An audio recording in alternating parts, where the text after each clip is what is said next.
A série de História da Tecnologia vai contar a evolução de um produto que virou moda faz pouco tempo, mas olha, tem uma trajetória mais antiga do que você imagina. Eu tô falando dos smartwatches, os relógios inteligentes. E você vai conhecer os pioneiros e principais modelos até chegar nos atuais. Se você já deixou aquele seu joinha, porque olha, a pesquisa foi difícil e tá bem legal, e se inscreveu no canal se ainda não for um inscrito, então vamos lá para a história dos smartwatches.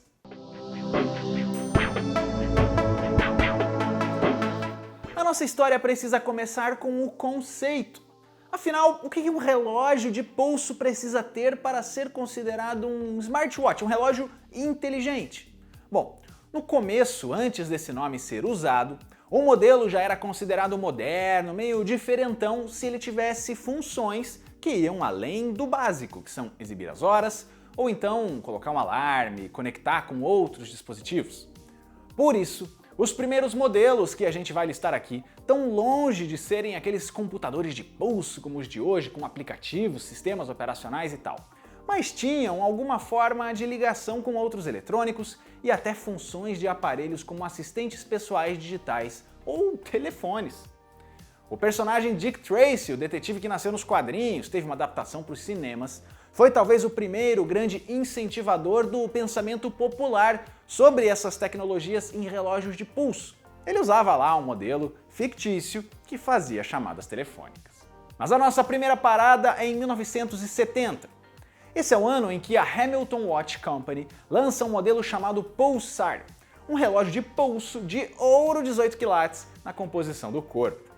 Ele foi o primeiro relógio digital totalmente eletrônico do mundo, sem partes mecânicas, além de ser o primeiro com tela de LED. Ele custava caríssimos $2.100 na época, o que dá hoje mais de $13 mil, e teve uma reedição feita em 2020 como celebração aos 50 anos do lançamento. Você precisava pressionar um botão para ver as horas e ele não tinha qualquer função adicional. Mas o visual era tão futurista que ele até apareceu usado por James Bond em 007 Viva e Deixe Morrer.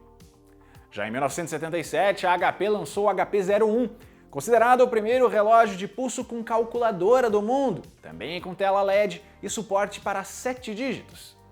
Esses dois pioneiros venderam mal, mas não por serem caros, não só porque eles eram, mas também porque o público não via necessidade de ter recursos assim no seu pulso. Hoje eles são peças de colecionador e custam uma boa grana em sites de leilão.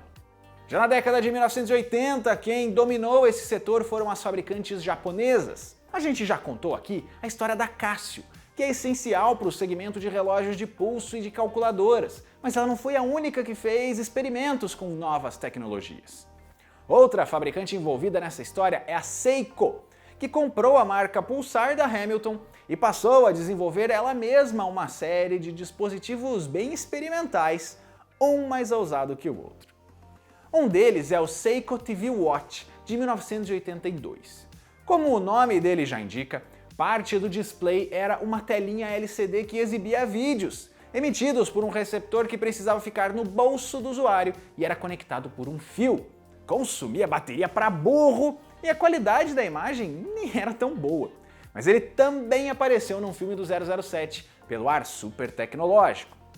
No mesmo filme, o 007 contra Octopussy, aparece ainda o Seiko G757 Sports 100, mas claro que ele ganhou algumas funções a mais nos laboratórios do Q para deixar o espião mais preparado. A mesma Seiko, na década de 1980, foi a responsável por outros modelos cada vez mais ousados. O C2000, feito com a ajuda da Microsoft em 83, tinha como acessório opcional um teclado físico enorme e meio ridículo que ficava ali rente ao braço.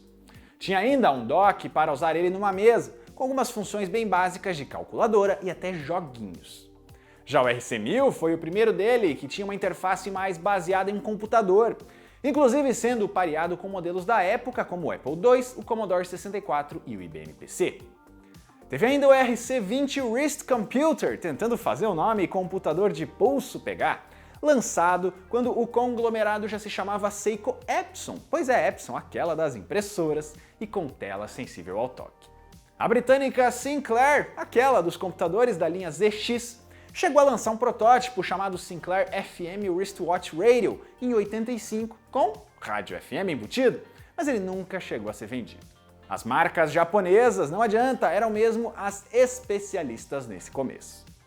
Isso porque na década de 1990, a Casio começou a lançar um modelo atrás do outro. O primeiro dessa leva foi o JC10, com monitoramento de passos, calorias e distância, indicando ali um possível caminho para esse setor no mercado fitness. Já o VDB1000 tinha interface gráfica, touchscreen, agenda telefônica e calendário. Seguindo por outro caminho, o BP400 já contava com um monitor de pressão sanguínea. E o Vivcell VCL100 de 94 foi um dos primeiros que eram pareados com um celular. Ele tinha uma antena que te alertava como se fosse uma notificação, no caso de alguém estar te ligando e o celular não estivesse perto. Do lado norte-americano, a Timex lançou nesse mesmo ano de 94 o Datalink, com tecnologia da Microsoft, que foi usado até pela NASA. Esse modelo foi o primeiro do mundo capaz de baixar informações de um computador sem usar fios, voltado principalmente para o mercado corporativo, pelas funções de agenda de contatos e lembretes. A Seiko, sempre ela, marcou o período com um modelo que tinha funções de pager, o Seiko Message Watch de 95, e o Seiko Ruputer de 98, que usava um botão estilo joystick para navegação e olha, tinha funções surpreendentes para a época. Foi um verdadeiro marco no setor, tem gente que chama ele até de o primeiro smartwatch, mas isso a gente está vendo que vale para vários modelos, é bem discutível. E vale lembrar que só no meio da década de 1990 que o Bluetooth foi inventado. Hoje essa tecnologia de conectividade é muito mais comum para parear smartwatches e outros dispositivos, mas ela seria popularizada só aos poucos. A gente já contou a história dessa tecnologia aqui no quadro. Aí em 1998 e 99 nós temos dois grandes lançamentos. O primeiro veio do inventor Steve Mann, que cria o primeiro relógio inteligente que rodava Linux, apresentando um protótipo 2 anos depois em uma conferência. A gigante IBM também apresentou um protótipo com Linux nesse ano. Mas o Steve, vamos focar um pouquinho nele. Ele é considerado um dos pais da computação vestível, os wearable computers, já que ele foi uma das pessoas que oficializou o termo smartwatch em um documento e entendeu as evoluções que viriam por aí. O Mann é também um dos responsáveis pela tecnologia HDR de aprimoramento de brilho nas telas. Já em 99, a Samsung lançou o seu SPH WP10, um relógio com função de ligação telefônica embutida. A bateria só permitia 90 minutos de uso em chamada, mas foi o primeiro dessa categoria. Nesse período, as ideias não eram ruins, longe disso, mas faltava a tecnologia de bateria, tecnologia de tela e também o processamento para permitir esse uso mais cotidiano e mais robusto dos relógios. Dando mais um salto no tempo, vamos para o início de mais uma onda de smartwatches em 2003, com a concentração de vários lançamentos. Um deles foi o Fossil Wrist PDA, que rodava o sistema operacional da Palm e sincronizava dados com o computador. Apesar da telinha pequena, ele tinha um teclado virtual e também várias funções. Não era perfeito assim, mas olha, foi elogiado.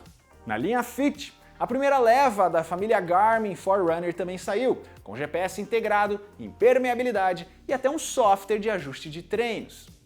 Já a Microsoft voltou com tudo a esse mercado com o Spot, que é uma sigla para Smart Personal Objects Technology. Essa era uma plataforma pronta para smartwatches que fabricantes interessados poderiam implementar em novos modelos caso necessário. Tudo isso usando uma rede proprietária da empresa via sinal FM chamada MSN Direct. O Spot teve versões da Citizen, da Fossil e da Swatch, mas todos os projetos foram um fracasso, mesmo com a gigante gastando uma nota na divisão. A fabricação de modelos durou até 2008 e a rede foi desativada um pouquinho mais tarde. Aos poucos, outras fabricantes da moda começaram a colocar o pé nesse mercado, mesmo que ainda devagar. Nós tivemos o Sony Ericsson MBW150 de 2007 e o Sony Ericsson Live View. E vale lembrar ainda que foram surgindo também as Smart Bands, que são as pulseiras inteligentes. Eram dispositivos bem mais baratos, bem mais simples, normalmente com funções de controle de atividades físicas e exibindo as horas. Essa é outra categoria e não vai ser coberta nesse vídeo. Em 2008, a LG lançou o smartphone Prada e junto com ele o Prada Link, que era um companheiro ali, um pareamento com o smartphone que notificava o usuário a cada e-mail, SMS e chamada. Dava ainda para rejeitar ligações, mas tudo só no LG Prada. E tivemos ainda dois Watch Phones em 2009, o LG GD910 e o Samsung S9110. Só que a gente entra mesmo na era contemporânea dos relógios inteligentes a partir de 2012. É quando o smartwatch para de ser pensado como um PC de pulso e vira mais um acompanhamento, um acessório mesmo, que sabe das suas limitações e atua em atividades paralelas. E não foi graças a essas gigantes da tecnologia não, viu? Mas sim a uma desconhecida fabricante que ganhou o mundo a partir do Kickstarter. Foi a Pebble, que arrecadou uma grana enorme em campanhas de financiamento coletivo e mesmo com vários adiamentos, foi um sucesso no mercado com os seus relógios, que eram conectados com smartphones. A telinha era bem simples, mas era eficiente. A bateria durava vários dias. E o visual era meio descolado. No mesmo ano saiu o Sony Smartwatch, que tinha uma tela que era ainda muito pequena, mas um design interessante e também boas funções ao ser pareado com o Android. A Samsung apresentou o Galaxy Gear em 2013, o primeiro de muitos smartwatches da família Galaxy, e nessa geração sendo compatível só com modelos da própria sul-coreana. E teve ainda o Omate True Smart, que era outro desses sucessos do Kickstarter, considerado o primeiro smartwatch totalmente independente, sem precisar de pareamento com celular, porque tinha ele mesmo uma entrada para chip com 3G.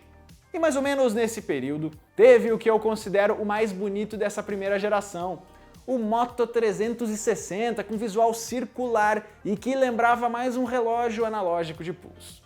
Seguindo a tendência de smartphones, logo o mercado de sistemas operacionais para relógios também ficaria polarizado. Isso começa em março de 2014, quando é lançado o sistema operacional Android Wear, hoje conhecido como Wear OS. Os primeiros dispositivos compatíveis com a plataforma da Google foram o Samsung Gear Live e o LG G Watch. Mas é só em 2015 que a Apple resolve entrar nesse mercado com o primeiro Apple Watch. Como você percebeu, ela está longe de ser a pioneira nesse setor, veio muita coisa antes.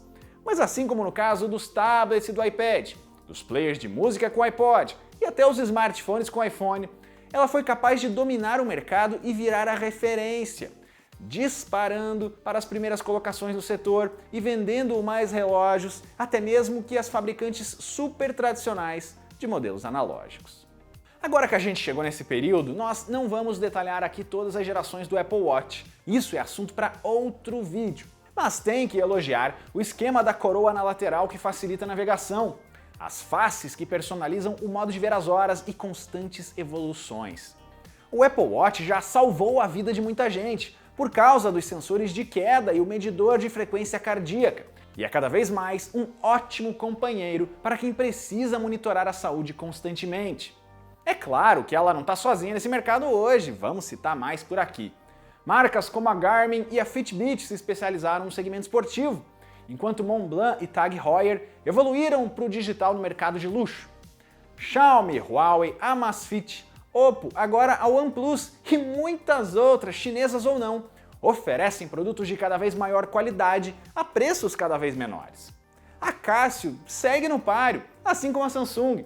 E claro que não dá para citar todos os modelos, ou o vídeo ia ficar só uma lista de indicações, então deixa aqui nos comentários o seu favorito, aquele que você usa todo dia, caso ele tenha ficado de fora. E essa é a história dos smartwatches, uma categoria de produtos bem antigos, que evoluiu com o tempo e hoje é indispensável para muita gente. Se você quiser ver uma empresa, um produto ou um serviço aqui no quadro, é só deixar o seu comentário aqui embaixo.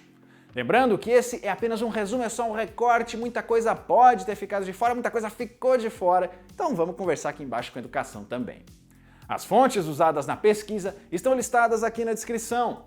E não se esqueça de conferir a playlist do quadro, porque aquela história que você tanto quer ver já pode ter sido contada por aqui. Até a próxima!